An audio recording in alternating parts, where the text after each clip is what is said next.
Sapul sa video ang barilan sa pagitan ng isang pulis at gunman sa Pasay City. Kahit napuruhan, pinilit pa rin ang biktima na gumanti.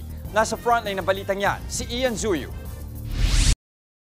Nakaupo sa motorsiklo at nagsa-cellphone lang ang lalaking ito na isang pulis na naka-off duty sa Pasay City. Habang nagpapahinga, bigla na lang nilapitan ng lalaking nakaitim ang pulis. Napatakbo ang staff sergeant nang makitang may baril ang lalaki. Umalingaw-ngaw ang sunod-sunod na putok ng baril. Maya-maya pa, biglang natumba ang pulis. Sinubukan pa ulit niyang barilin ng gunman pero tinamaan na pala ang biktima kaya tuluyan siyang napahiga sa bangketa. Naisugod pa sa ospital ang biktima pero binawian rin ng buhay. Kwento ng isang nakakita, nagpulasan ang mga tao ng magkabarilan. Bigla na lang siyang binaril. Mga 6 na putok, sir, bago siya tumumba.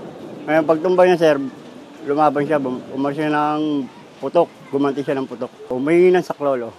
Klolo, may tama ako, gano'n. Tapos yun, tinulungan ko siya ng security guard. Binuwat ko siya. Kaso wala na talaga. Ayon sa mga residente, inaabangan daw ng biktima ang kanyang asawa na pauwi galing sa trabaho.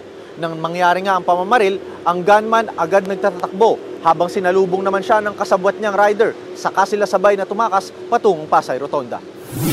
Pagnanakaw ang nakikitang motibo ng Pasay Police. Pang-hold up na ito yung nakikita naming nakikita naming parang reason Mga kukunin niya yung necklace ng ating biktima. Kasi po kitang-kita po sa CCTV na kung talagang papatayin siya ay doon pa lang medyo siguro mga 2 meters away from the suspect ay from the victim, binaril na niya.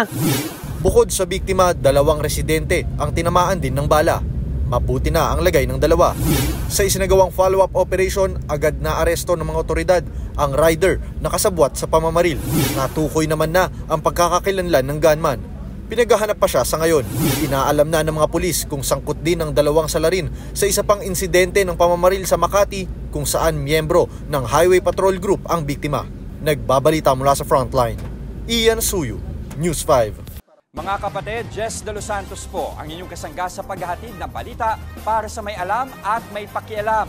Para sa tuloy-tuloy na makabuluhang balitaan, mag-follow at mag-subscribe na sa social media pages ng News 5.